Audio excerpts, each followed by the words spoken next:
sering kemudian kita ini buntu menjawab ini, dan sekarang platform-platform itu tidak berkembang di Indonesia atau di konteks ekonomi digital Pancasila karena ini belum terjawab.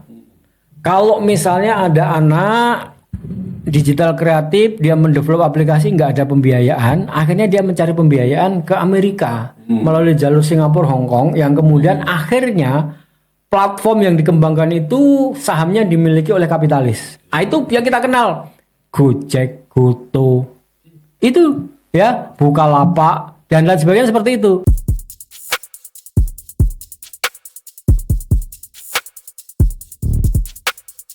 Assalamualaikum warahmatullahi wabarakatuh. Selamat datang kembali di Pak Isto Majelis Ngopi. Kali ini kita akan ngobrol tentang sesuatu yang sangat menentukan masa depan bangsa kita, ya, kedaulatan digital. Kita sudah sering bicara soal darat, laut, dan udara, tapi hari ini kita akan masuk ke matra 4 yang sering disebut-sebut. Bersama saya sudah hadir Cak Agus Muhammad Maksum. Assalamualaikum Cak Agus. Waalaikumsalam. Alhamdulillah sehat. Hari ini kelihatan cerah sekali Cak Agus. Cerah habis ngopi. Oh, masalah. Alhamdulillah. Cak Agus, Anda sering menyebut istilah matra keempat. Nah, bisa dijelaskan apa maksudnya, Cak? Ya begini Cak Mangisti ya. Kalau dalam sejarah dan juga dalam wawasan Nusantara yang kita kenal dulu, itu kita mengenal ada matra darat, laut, dan udara. Jadi Itu waktu kita SD, SMP dulu itu kita sudah cukup kenal ya. Nah, sekarang ini kita memasuki satu abad baru, era baru yang disebut sebagai era digital. Nah, di era digital itu muncul wilayah baru di luar darat, laut, dan udara. Wilayah baru itu orang sering menyebutnya sebagai dunia maya, orang juga sering menyebutnya sebagai dunia digital, dan itu yang kita sebut sebagai wilayah digital. Nah, wilayah baru ini adalah wilayah yang muncul di era digital. Nah, wilayah ini adalah medan baru dari sebuah kedaulatan sebuah bangsa. Sebab dulu kalau darat, laut, udara, itu sejengkal tanah saja, itu dipertahankan dengan nyawa. Orang Jawa bilang sedumuk baduk senyari bumi, ya. Sejengkal tanah itu dipertahankan dengan darah, nyawa, pasukan, dan lain sebagainya. Itu darat karena ada itu wilayah kedaulatan sebuah bangsa. Di situ mengandung nilai ekonomi, di situ mengandung banyak makna dalam sebuah kedaulatan negara. Nah, di abad digital itu tadi yang kita sebut sebagai dunia maya, dunia digital, itu ada wilayah yang wilayah itu justru dia menguasai, meliputi darat, laut, udara. Nah, bahkan di situ orang bisa punya kewarganegaraan baru. Ya, kalau darat, laut, udara dulu wilayah negara itu orang menyebutnya sebagai citizen. Nah, wilayah yang disebut dengan dunia maya itu netizen. Ya, netizen. Jadi, ya, nah. Jadi ini adalah satu wilayah baru yang kalau dalam Undang-Undang Dasar 45 itu kita sering mendengar menguasai hajat hidup orang banyak.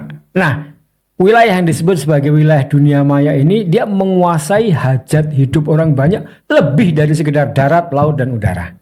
Nah, oleh karena itu wilayah baru ini harus kita sebut sebagai sebuah matra keempat yang kemudian kita sebut sebagai matra digital atau kemudian kita menyebutnya sebagai kedaulatan digital. Dan kalau kita mengacu kedaulatan itu adalah yang menguasai hajat hidup orang banyak, maka pasal 33 UUD 45 wilayah ini tidak bisa tidak harus dianggap sebagai sebuah wilayah kedaulatan yang negara itu harus mengurusnya, mempertahankannya dan mengupayakannya, karena di situ ada penduduk, ada nilai data, ada nilai ekonomi, nilai kedaulatan, nilai strategis, ada macam-macam. Begitu Cak Mengesti.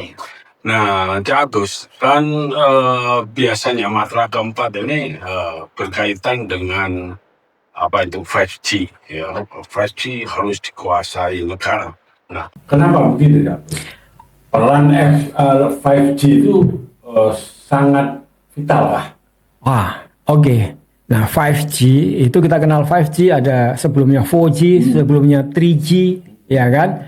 Nah, wilayah yang kita sebut sebagai wilayah dunia maya atau wilayah digital atau internet itu hadir karena ada infrastruktur yang tadi disebut sebagai 3G, 4G, 5G. Nah, jadi wilayah ini muncul karena ada peralatan infrastruktur yang namanya 5G. Dari 5G inilah muncul apa yang disebut dengan dunia maya. Nah, 5G ini adalah sebuah infrastruktur internet yang menyebabkan orang-orang atau pengguna internet itu terhubung, dan disitulah kemudian apa yang disebut sebagai dunia maya atau kemudian internet atau kemudian mereka menjadi anggota dari dunia maya itu yang kemudian disebut sebagai netizen itu berada. Nah, 5G itu mengandung sebuah jalan raya data. Jalan raya di mana seluruh penduduk internet itu berada dan disitulah data-data itu berada. Nah, kita mesti tahu dan mengerti serta paham bahwa data itu adalah tambang baru, emas baru dunia digital. Ya, dan disitulah maka kemudian 5G atau infrastruktur negara itu harus dikuasai negara. Karena di situ negara harus hadir, tidak boleh dia melepaskan ini kepada pihak lain, swasta apalagi asing, karena ya Undang-Undang Dasar 45 pasal 33 itu mengamanatkan kepada negara, dalam hal ini pemerintah. Kalau negara nggak hadir, itu kan nanti model bisnisnya ya kan bisa dikuasai oleh orang asing. Kenapa? Karena keterbatasan dana untuk pengembangan ini. Oke, keterbatasan dana itu soal lain. Yang negara itu karena ditugaskan, dia itu negara dan hanya pemerintah itu kan mendapat amanah oleh negara. Itu harus hadir karena di situ kan jalur data, dia mengendalikan perilaku ekonomi, mengendalikan bukan hanya ekonomi, perilaku sosial budaya, bahkan perilaku politik. Orang itu bisa punya kecenderungan politik karena dia berada pada wilayah dunia maya tertentu, dan perilaku orang itu bisa ditentukan ini. Dan ini makanya ini sangat vital apa yang disebut dalam kalimat undang-undang menguasai hajat hidup orang banyak itu benar-benar terpenuhi di sini di dunia maya ini. Dia lebih dari sekedar darat saja atau laut saja atau udara saja. Ini benar-benar menguasai wilayah darat, laut, dan udara. Ya, data, perilaku ekonomi, perilaku sosial, budaya, perilaku politik itu bisa ditentukan di sini. Gitu. Oke, bagus. Anda kan menawarkan model pembagian peran. Jadi negara yang bangun infrastruktur, kemudian operator fokus pada layanan. Bisa dijelaskan nggak? Ya, jadi ini gambarannya begini nih. Kalau sekarang ini kan 4G, sebelumnya kita 3G, itu kan yang melayani kita, menyediakan jasa layanan internet itu kan swasta. Ya, ada operator-operator yang kita kenal sekarang ini ya, ada Indosat, ada XL, ada Smartfren, ada Telkomsel itu BUMN, ya. Itu kan pihak swasta. Nah, kalau swasta yang menyelenggarakan, maka wilayah yang menguasai hajat hidup orang banyak tadi itu bukan negara yang pegang, swasta. Nah, berarti swasta itu bisa pegang kendali data, ya kan, warga negara. Di situ ada data warga negara, di situ ada data ekonomi, ada data yang kemudian bisa dijual, kemudian tadi itu perilaku budaya dan politik bahkan. Nah, ketika sekarang negara itu harus menyadari dan kemudian menjadikan matra keempat ini sebagai satu matra digital, maka Matra ini matra strategis. matra strategis ini tidak boleh lagi infrastruktur itu dibangun oleh swasta. Ini sudah, dan ini kesadaran ini sudah muncul di banyak negara, di beberapa negara. Bahaya juga. Iya, di Malaysia, di India sudah memberlakukan. Cina itu sudah lebih awal. Nah, Cina cukup tahu bahwa kalau dia nggak hadir maka data warga negara itu bisa. Wah, nah oleh karena itu peran tadi itu yang Cak Mangesti tanyakan itu adalah negara menyediakan infrastruktur internet di mana sekarang sedang terjadi peralihan dari teknologi 4G ke 5G. Nah, ketika teknologi 5G ini sebaiknya negara mengatakan kepada pihak-pihak penyelenggara itu Anda tidak perlu investasi infrastruktur. Ya, cukup negara yang menyelenggarakan investasi infrastruktur 5G satu saja entitas negara, lalu nanti pihak-pihak ya seperti Telkomsel, XL, Indosat, Smartfren dan lain-lain tidak perlu invest. Lebih enak. Iya, tidak perlu invest. Jadi bayangin tuh kalau nanti itu mereka invest kan Telkomsel 10 triliun, XL 10 triliun, Indosat 10 triliun, yang 10 kan terlalu banyak ya kan, uang terbuang. Cukup negara aja 10 triliun. Oke, 10 triliun disediakan oleh negara, maka infrastruktur 5G itu sudah bisa mengcover seluruh Indonesia. Dan ya fiber optik nanti biasanya kan menggunakan fiber optik itu unlimited, jadi mau dipakai siapa saja cukup. Jadi meskipun 5 perusahaan. Iya, enggak ada masalah. Bayangkan kalau kemudian 5 provider dia membangun sendiri-sendiri, nanti jalan itu penuh dengan fiber optik, ini punyanya si A, punyanya si B, gak habis digali, ditutup, ada lagi, belum lagi fiber optik yang kemudian di perumahan-perumahan itu. Nah, ini jadi nggak efisien, cost-nya banyak. Nah, lalu kemudian juga sebenarnya memberatkan nanti karena cost-nya tinggi kan, kemudian beban dikenakan kepada user. Nah, jadi tadi Cak Mangesti bilang pembagian ini justru lebih adil, negara menyelenggarakan, lalu masing-masing operator itu kan sudah punya user. Nah, dia tinggal B2B, jadi dia tetap tidak kehilangan usernya. Ya, kan gitu. Ya. Oke, sekarang soal ekosistem bisnis. Kalau Amerika punya kapitalis digital, Tiongkok punya sosialis digital. Lalu apa yang Anda sebut sebagai ekonomi digital Pancasila? Oke, ini pertanyaan berat sebenarnya ya. Tapi mau nggak mau memang kita harus masuk ke sini. Kenapa? Karena dunia global ini sekarang sudah tidak perlu lagi untuk pergi ke Amerika untuk menjadi kapitalis atau pergi ke Tiongkok untuk menjadi sosialis komunis.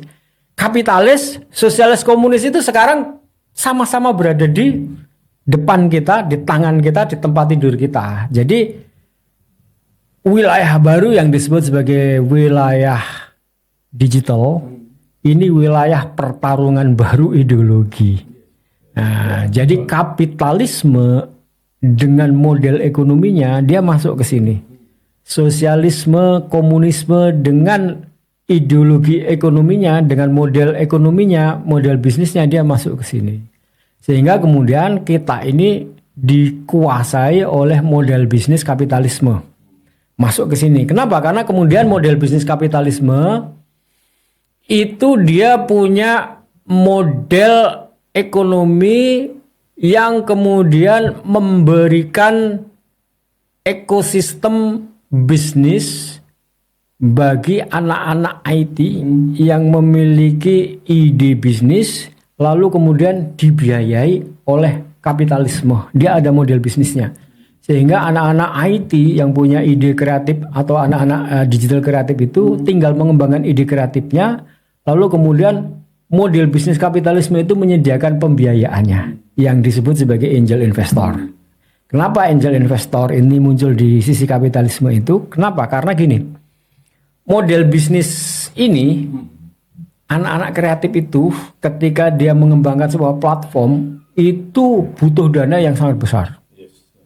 Dan anak-anak itu pasti tidak cukup punya uang untuk pinjam dengan model bisnis yang kita kenal. Maksudnya kalau model bisnis yang kita kenal itu kalau kita pinjam kan harus punya kolateral, harus punya jaminan berupa sertifikat rumah dan lain sebagainya. Dan itu juga nggak memadai karena yang dibutuhkan nanti biayanya itu kosnya bisa puluhan miliar bahkan triliunan. Ini anak muda sekarang ini kan gig ekonomi, wis gak duwe pegaji sing dipotong ya kan, kayak kerja kantor sana. Ya. Nah, jadi di Model bisnis kapitalisme itu dia mampu mengembangkan sebuah model bisnis yang menyebabkan ide kreatif dari anak-anak yang kreatif digital itu dibiayai, dan yang membiayai itu tidak tanya kolateralmu apa, tidak bertanya kamu punya jaminan apa, dia memberikan dana puluhan miliar, ratusan miliar, bahkan triliunan tanpa diminta kembali uangnya itu. Makanya investor-investor itu disebut sebagai angel investor atau investor malaikat karena seolah-olah sepertinya dia investor yang baik hati. Ya, yang penting usernya nambah. Ya. seperti bank. Kalau bank itu sudahlah kemudian bisnisnya itu dihitung masuk masih nanti diminta jaminan, ya kan? Dan itu konvensional. Nah itu nggak akan bisa kalau ide model bisnis digital itu seperti itu. Maka kemudian di kapitalis itu memunculkan apa yang disebut dengan angel investor, sehingga anak-anak kreatif digital itu tinggal mengembangkan ide kreatifnya, lalu kemudian angel investor datang memberikan uang, dia minta saham. Nah minta saham nanti kemudian ada seri A, seri B, seri C, sampai kemudian platform yang dikembangkan ya, platform digital yang dikembangkan oleh anak-anak kreatif itu mendapatkan satu user yang memadai dan nanti bisa dimonetize pada mungkin bisa tahun keempat, kelima dan lain sebagainya. Jadi 1 tahun pertama, kedua, ketiga, keempat, kelima itu belum menghasilkan uang, pokoknya dia bakar uang terus, memuaskan user dan melakukan adjustment terhadap experience user, dan itu butuh uang terus menerus. Ini nggak akan bisa dibiayai bank. Nah oleh karena itu kapitalisme ada angel investor. Nah ini sisi kapitalisme. Di sisi timur juga punya model bisnis yang sama, di mana kemudian angel investor masuk. Tapi nanti pada titik tertentu negara akan masuk. Nah, negara harus mengontrol. Tapi tetaplah orang-orang yang punya ide kreatif bisnis itu tetap ada pembiayaannya dari kapitalisme yang masuk, lalu kemudian negara yang masuk. Nah, tadi kita jadi bertanya, dalam pertarungan ideologi dunia ada kapitalisme di sebelah kanan ya, lalu sosialisme komunisme sebelah kiri. Pancasila itu kan kalau kita ingat dalam pelajaran-pelajaran yang kita terima, dia bukan kapitalis, dia bukan sosialis komunis. Maka pertanyaannya adalah bagaimana model bisnis ekonomi digital Pancasila. Nah ini Pak Angesti yang perlu kemudian kita bahas seperti apa. Oke ya, ngerti ya maksudnya. Nah, di bisnis ini kan perlu model atau wadahnya. Ya. Wadahnya itu adalah lembaga atau PT atau apa koperasi. Nah ini ya. Nah tentu saja kalau sesuai dengan yang sering dibicarakan itu kan wadahnya koperasi ya, iya kan? Ya. Ya. Jadi bisa dijelaskan lebih konkret koperasi digital itu seperti apa? Nah tadi jawaban ekonomi digital Pancasila itu apa? Maka kemudian dia bukan kapitalis yang kemudian PT itu tadi, yang kemudian orang punya kapital besar, maka kemudian dia akhirnya setiap dia memberikan uang modal, maka kemudian dia bertambah sahamnya sampai kemudian dia menguasai bisa lebih dari 90%. Itu kapitalis. Nah, komunis sosialis juga kan kapitalis masuk, tapi kemudian kepemilikan saham pada akhirnya harus negara lebih besar. Jadi si kapitalis yang masuk di awal-awal tadi dia akan mendapatkan penggantian juga dari negara kan gitu. Nah, yang dua-duanya baik sebelah kanan sebelah kiri kapitalis dan sosialis itu memberikan jawaban terhadap para kreatif digital itu tuh untuk mengembangkan diri, tidak perlu memikirkan bagaimana pendanaannya. Nah, untuk ekonomi Pancasila kan kita mengenal koperasi. Koperasi itu adalah model ekonomi kekeluargaan dan gotong royong. Nah di sini model ekonomi kekeluargaan dan gotong royong itu kita harus kembali kepada pasal 33. Nah, pasal 33 itu pas ayat satunya itu menyebut koperasi ya di dalam penjelasannya. Nah, koperasi itu seperti apa? Koperasi itu adalah dihidupi oleh dua ayat berikutnya. Oke, kita sebut ayat 3 dulu. Bumi dan air dan kekayaan alam yang terkandung di dalamnya dikuasai negara dan dipergunakan sebesar-besarnya untuk kemakmuran rakyat. Nah, artinya ayat 3 itu menjelaskan kekayaan alam Indonesia yang luar biasa ini, sumber daya alamnya ada emas, ada nikel, ada minyak, ada boksit, tambang batu bara, macam-macam. Itu wajib dikuasai negara kan? Nah, ketika itu dikuasai negara, itu semua adalah tinggal mengeruk dan itu menghasilkan uang. Kalaupun mau dijual langsung aja seperti batu bara. Apalagi kalau kemudian ada teknologi yang menyebabkan sumber daya alam itu punya nilai tambah ya dalam seperti Habibie-nomics itu, maka itu kemudian akan menghasilkan keuntungan. Nah, keuntungan yang diperoleh negara dengan mengelola sumber daya alam itu dipergunakan sebesar-besar kemakmuran rakyat, itu yang kemudian keuntungannya dipergunakan untuk membiayai itu tadi anak-anak digital kreatif dalam wadah koperasi itu tadi. Nah, ya. Itu yang kemudian disebut sebagai PSO atau Public Service Obligation.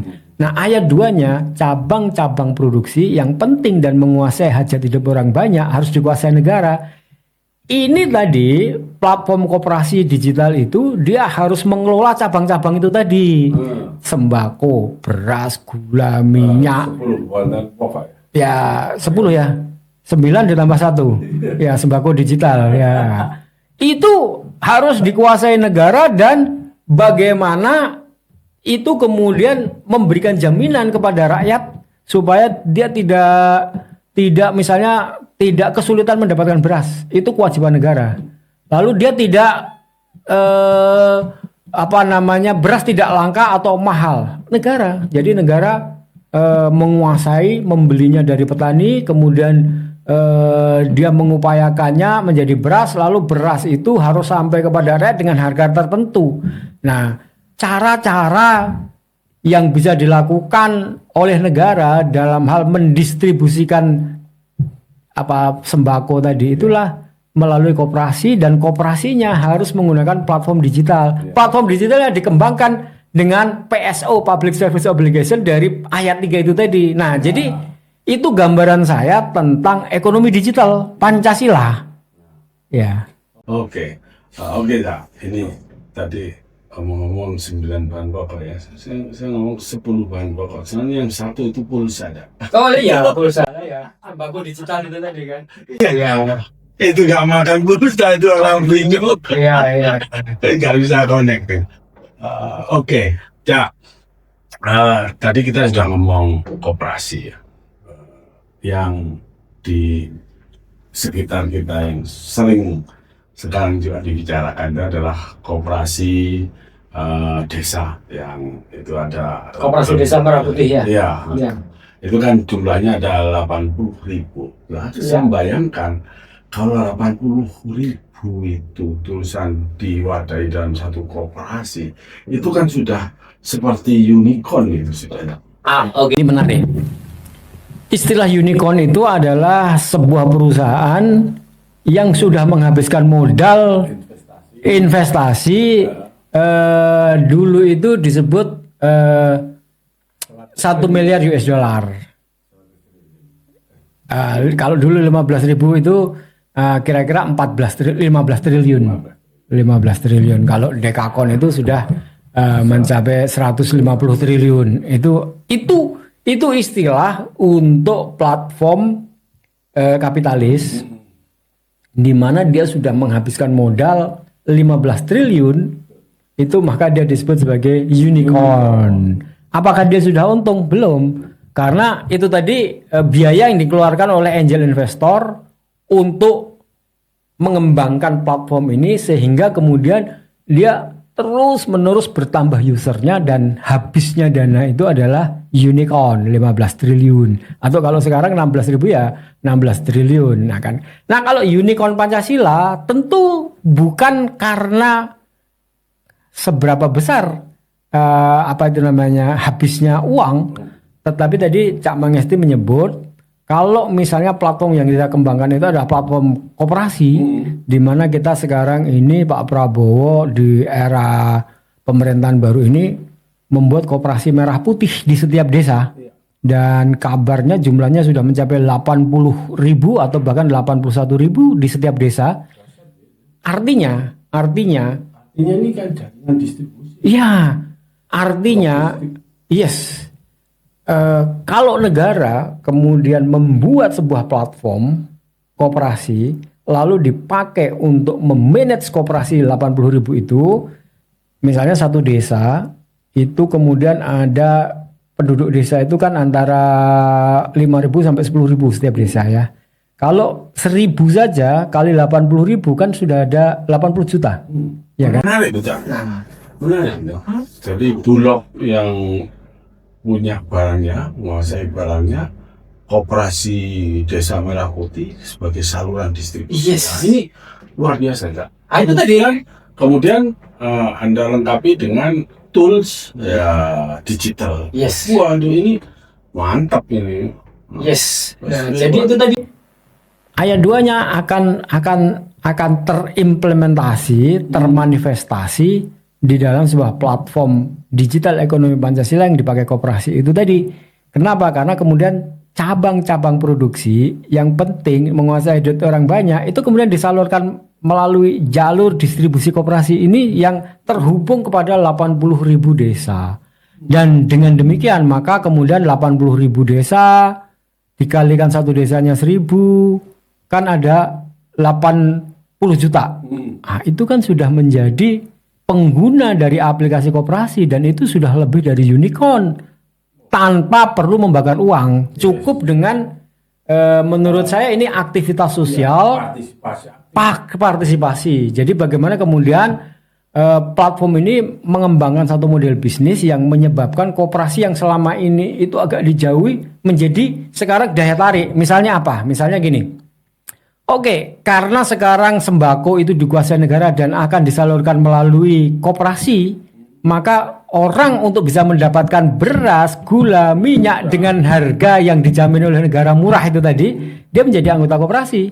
Maka dengan demikian ribuan orang di desa akan menjadi anggota koperasi untuk dia bisa mendapatkan beras yang dikuasai negara dan disalurkan melalui koperasi satu. Nah itu.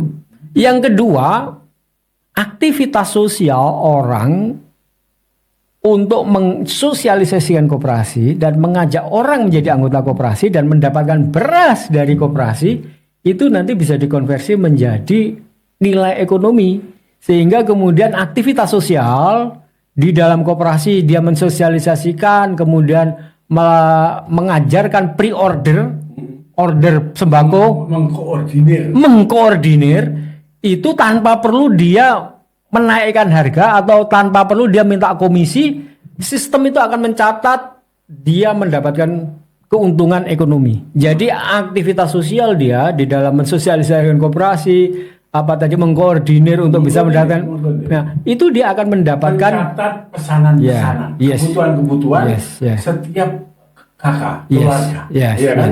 Kebutuhannya sabunnya apa, macam-macam dicatat. Jadi ini punya kepastian, kan? Yes. Iya kan? Yes. Ya, tinggal nyebrak saja. Ya, ya. Jadi itu kan partisipasi kan, partisipasi. Kemudian di dalam koperasi Nggak butuh gudang-gudang. nggak butuh gudang-gudang nanti. Kenapa? Karena gini, contoh yang paling simpel untuk mudah dibayangkan. Masjid itu jumlahnya ada 800.000 di Indonesia ini. Menurut data dari Dewan Masjid Indonesia. Bayangkan, nanti ada koperasi desa, lalu koperasi desa itu memanggil takmir masjid. Lalu takmir masjid itu diminta melakukan pendataan jamaahnya untuk melakukan order beras, gula, minyak, dan nanti kemudian beras, gula, minyak itu akan dikirim ke titik-titik masjid. Jadi nanti jamaah masjid itu tinggal datang ke masjid, kan dia datang ke masjid setidaknya 3 kali kan, maghrib, isya, subuh, atau 5 kali, ya kan? Nah setidaknya nanti mereka melakukan pre-order melalui titik masjid, ada 800.000 masjid. Lalu data tersampaikan kepada koperasi disampaikan kepada koperasi primer, sekunder, induk, lalu kemudian dia tinggal menyampaikan kepada bulog. Nah, bulog kemudian sudah tahu ke titik mana itu nanti akan dikirim. Ini biar nggak salah Gus. Ini kan kayak ini jadi mudah karena kan ada aplikasi itu. Iya. Ya.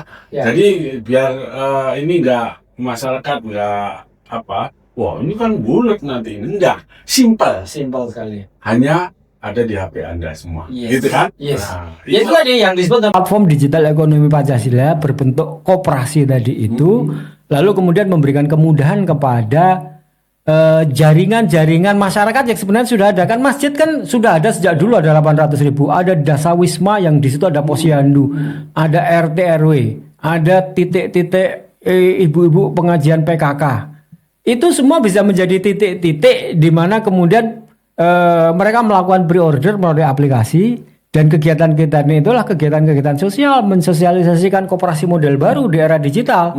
Itu semua nanti menghasilkan nilai ekonomi yang artinya gini, Pak Jamaisti, rente ekonomi sembako yang dulu dikuasai oleh swasta tertentu itu sekarang akan tersebar kepada masyarakat yang berpartisipasi aktif, melakukan sosialisasi, mengajarkan kepada jamaah masjidnya atau tetangganya atau anggotanya, mengkoordinir.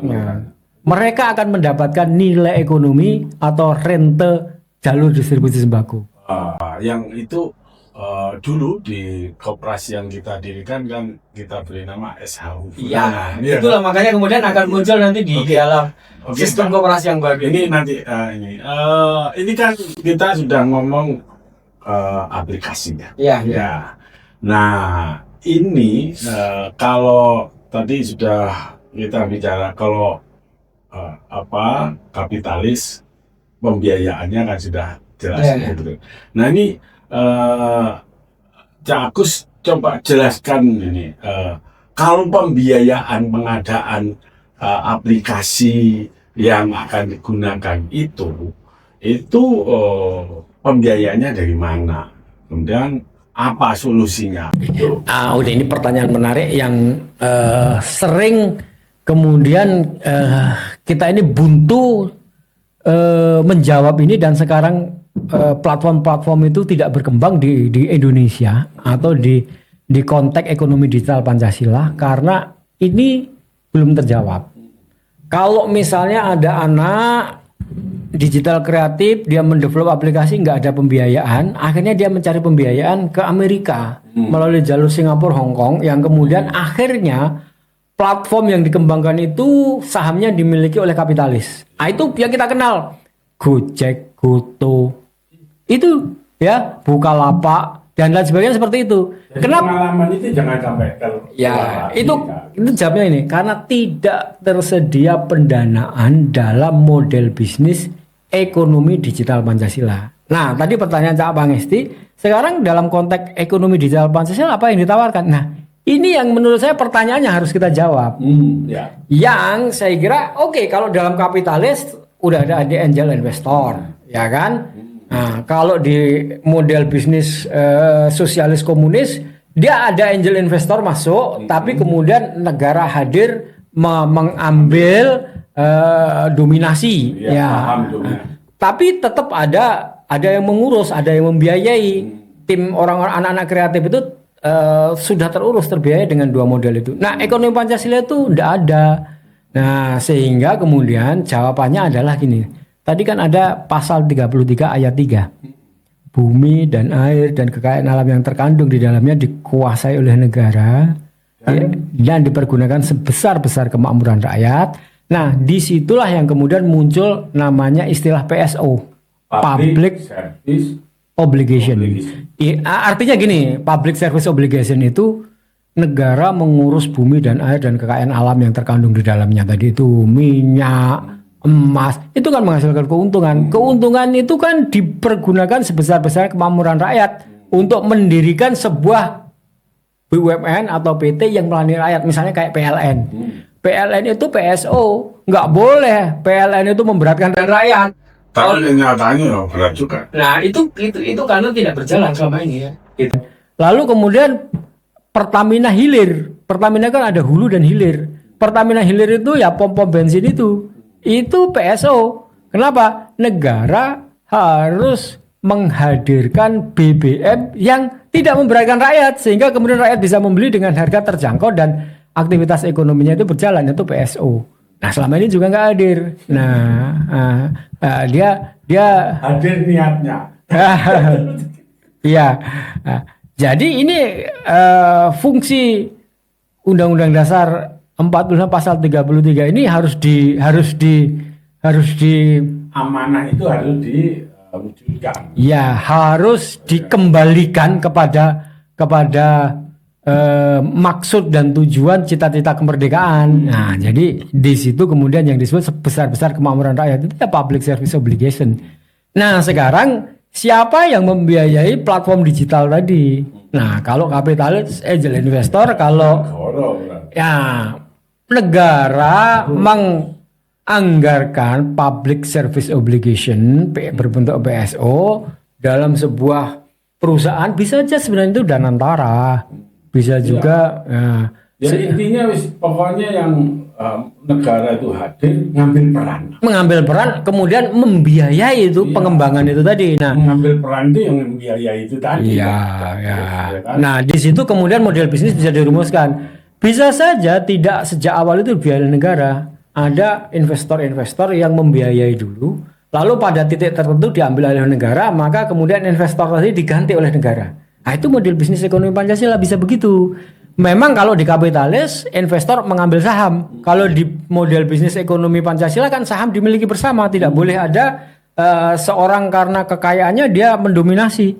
Maka caranya bagaimana itu kalau investor di dalam model bisnis ekonomi Pancasila? Dia yang membiayai awal, nanti pada saat ini dipergunakan menjadi dari unicorn. Iya, itu negara yang mengambil dan kemudian investor awal itu tadi misalnya dia tadi membiayai 10 miliar. Nah, sekarang 50 miliar, 100 miliar tergantung pada size ekonominya kan.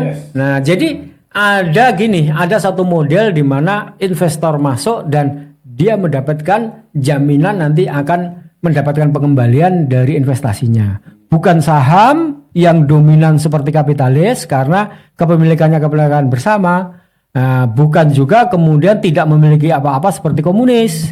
Nah, disinilah kemudian jalan ketiga ekonomi Pancasila itu bisa dirumuskan. Apa yang saya katakan tadi itu tidak final, itu cuma pikiran saya atau diskusi. Mungkin saja ada model yang lain yang bisa kita terima. Inilah makanya model cuma pikiran pancingan.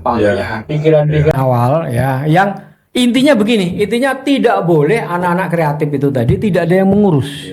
Tidak boleh ada anak kreatif yang mengembangkan kreatif digital itu lalu kemudian justru dibiayai kapitalis, lalu sahamnya nanti 90% dimiliki ini. Nah, ini hal yang baru yang kita sebut di dalam model bisnis ekonomi Pancasila dalam hal pembiayaan terhadap pengembangan platform.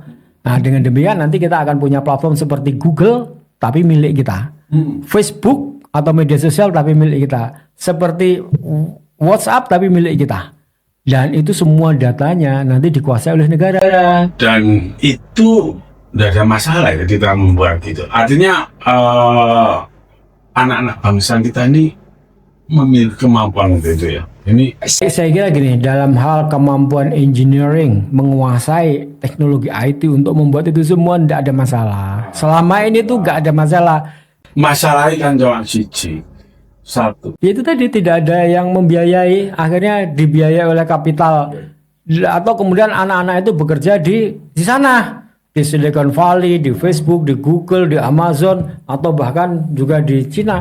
Kenapa? Karena di sini itu tidak ada yang mengurus. Negara yang harusnya memiliki kekayaan dari bumi dan air itu tadi, public service obligation-nya tidak disediakan untuk membiayai ini. Iya, ya. Jadi kalau masalah-masalah ini yang dulu sering kita alami itu kan kalau negara kita yang usaha sendiri ya, kita usahakan sendiri. Tapi ini kan sekarang negara yang hadir. Nah, kalau negara yang hadir berarti juga masalah yang dulu misalnya urusan dengan bank selama misalnya koperasi ini sudah digital, tapi kan seperti biaya transfer antar rekening itu kan masih kena biaya ya dulu ya, kan nggak bisa otomatis karena koperasi itu tidak dianggap sebagai bank kan ya. Iya. Nah, jadi masalah perbankan dalam konteks ekonomi digital itu ada dua. Satu, soal pembiayaan pengembangan tadi. Ya.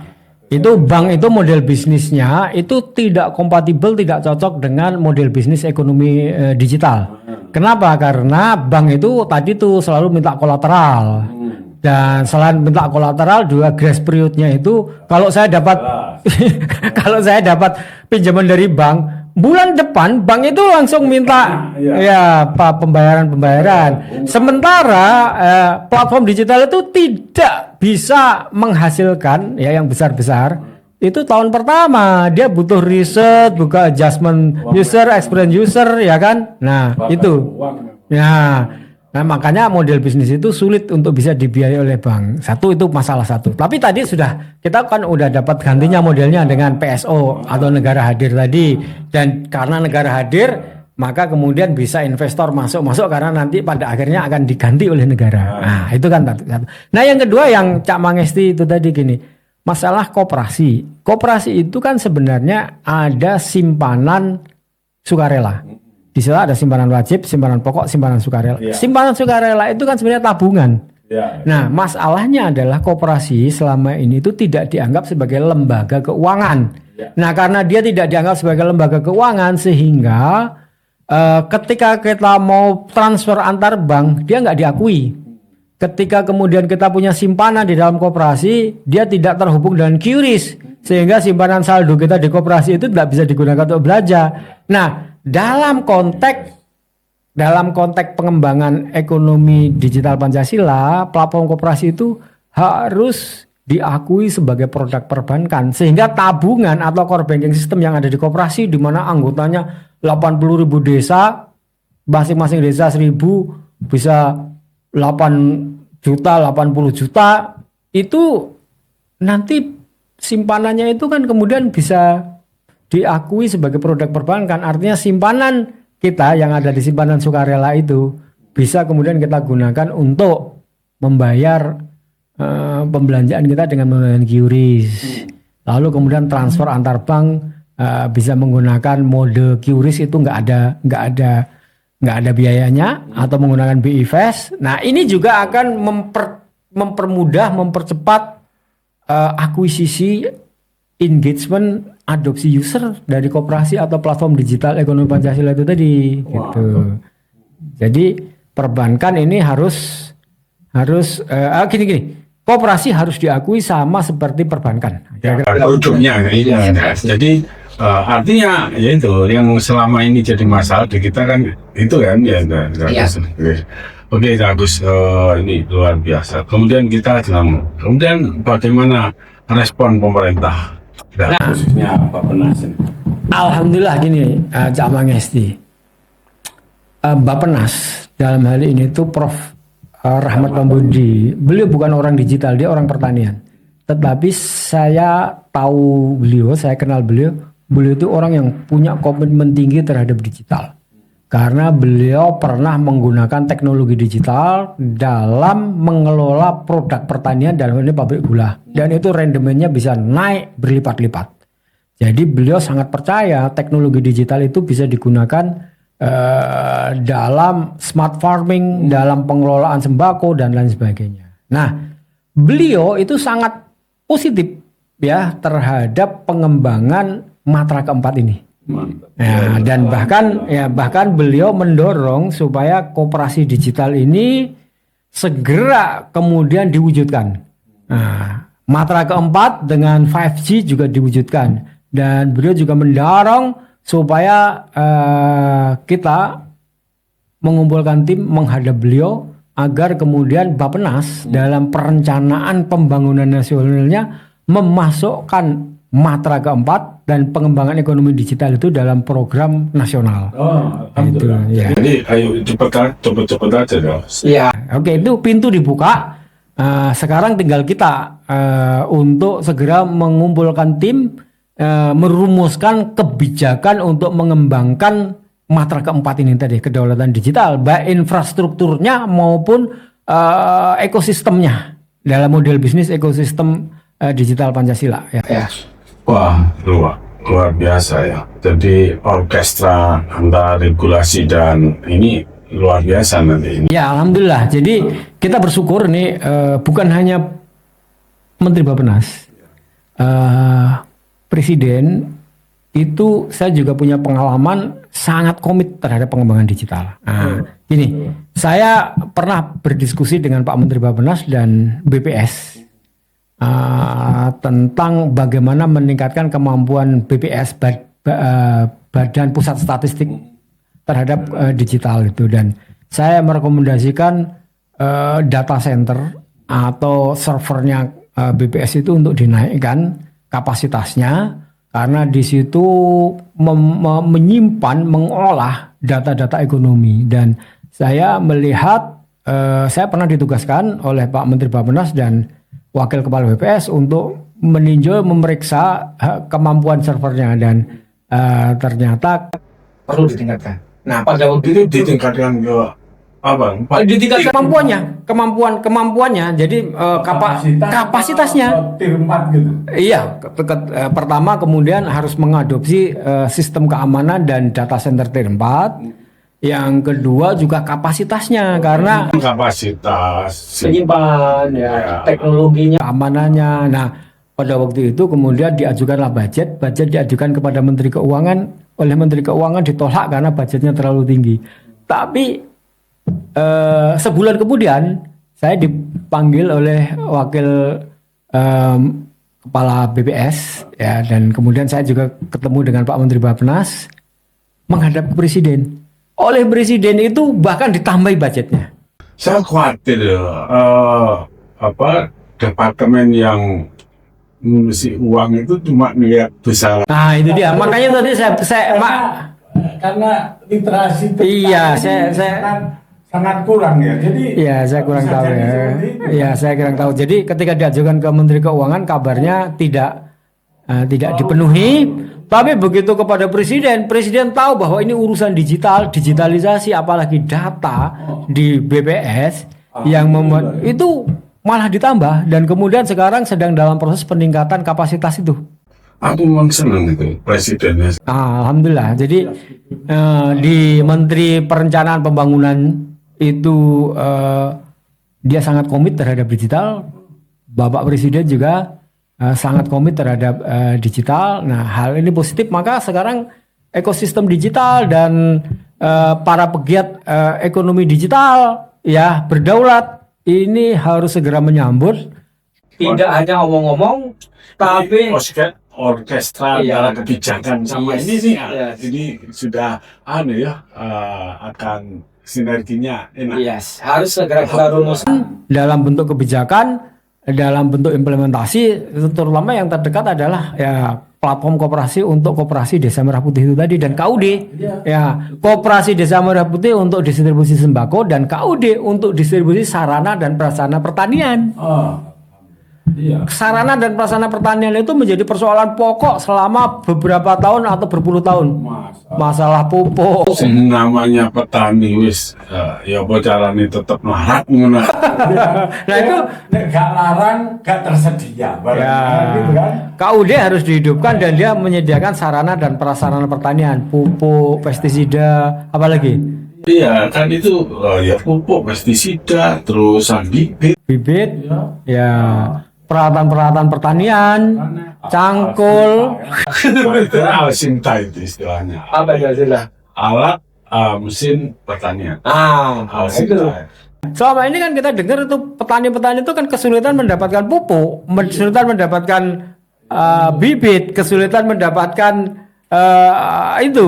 Luar biasa. Wis pokoke nek Larang ya gak ada di pasaran. Itu kan. Oke. Ya. Maka kemudian dua-duanya ini kan Bapak Menteri Bappenas kan meminta kita untuk menyiapkan platform untuk dua-duanya ini, Koperasi Desa Merah Putih sebagai jalur distribusi sembako dan KUD sebagai penyedia sarana dan prasarana pertanian ya tadi itu pupuk, pestisida dan peralatan-peralatan bibit dan lain sebagainya itu tidak boleh lagi petani itu kemudian waktunya pupuk nggak ada pupuk. Ya, kan gitu. iya seperti kasus kemarin yang kita bicarakan kopi itu ya kan berhasil sebagai kompetitor kita Ya. yang masuknya 50%, kita 19%, ya. Tapi kita tidak bisa begitu saja ngambil perannya berhasil kan? Ya, Ya karena produktivitas. ya produktivitas dan juga Kopi kita nggak dipupuk dengan Yes. rutin pokoknya sudah tua replanting diperlukan nggak tuh modal yang gitu-gitu intinya.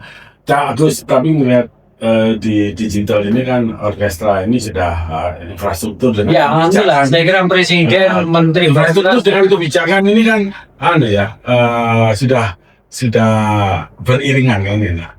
Nah, kalau ini bisa berjalan dengan lancar semuanya, bagaimana kira-kira wajah Indonesia 10 tahun ke depan? 10 tahun terlalu jauh. Saya kira kalau sudah dimulai dari apa yang sudah ada itu platform digital ekonomi Pancasila untuk koperasi dalam 2-3 tahun 5 tahun itu saya kira ekosistem ini akan berkembang. Lalu negara harus merumuskan model bisnisnya, menyediakan public service obligation pendanaan untuk pengembangan itu, maka saya akan membayangkan 5G infrastrukturnya akan dikuasai negara. Nah, lalu kayak perusahaan-perusahaan penyedia provider ya selama ini itu dia nggak perlu investasi mahal-mahal. Dia tinggal menggunakan aja, usernya dia sudah langsung naik menjadi 5G, bahkan kemudian nanti 6G, 7G nanti juga akan begitu. Jadi mereka tidak perlu harus mengeluarkan cost besar begitu terjadi pergantian teknologi, naik teknologi dari 4G, 5G, 6G dan lain sebagainya. Itu ke depan. Yang ketiga, saya membayangkan akan muncul platform media sosial seperti Facebook, Instagram yang diinisiasi oleh anak bangsa dan dikelola oleh perusahaan di dalam negeri. Sehingga kemudian data-data itu nanti tidak lari ke luar negeri tapi dikelola oleh perusahaan-perusahaan di dalam negeri. Ada mungkin media sosial pengganti Facebook, mungkin ada search engine pengganti Google, mungkin ada chatting messenger apa itu namanya? Mesin pencari. Iya, bukan kayak WhatsApp itu loh, chat. Oh iya. Ya chat itu yang kemudian dikembangkan oleh anak-anak kreatif digital karena kemudian sudah tersedia pembiayaan dari negara. Dan karena tersedia pembiayaan dari negara, maka kemudian muncul juga investor-investor yang membiayai startup baru yang pada akhirnya nanti kemudian akan berkembang. Dan kemudian pada akhirnya dalam 5-10 tahun kedaulatan digital kita itu sudah bisa terwujud. Tidak ada lagi data warga negara yang dikelola oleh perusahaan asing, kan gitu. Selain Data itu aman, kedaulatan digital kita tumbuh. matra keempat ini yang kita sebut sebagai matra digital itu kemudian berdaulat. terwujud dan berdaulat. Oke, Agus.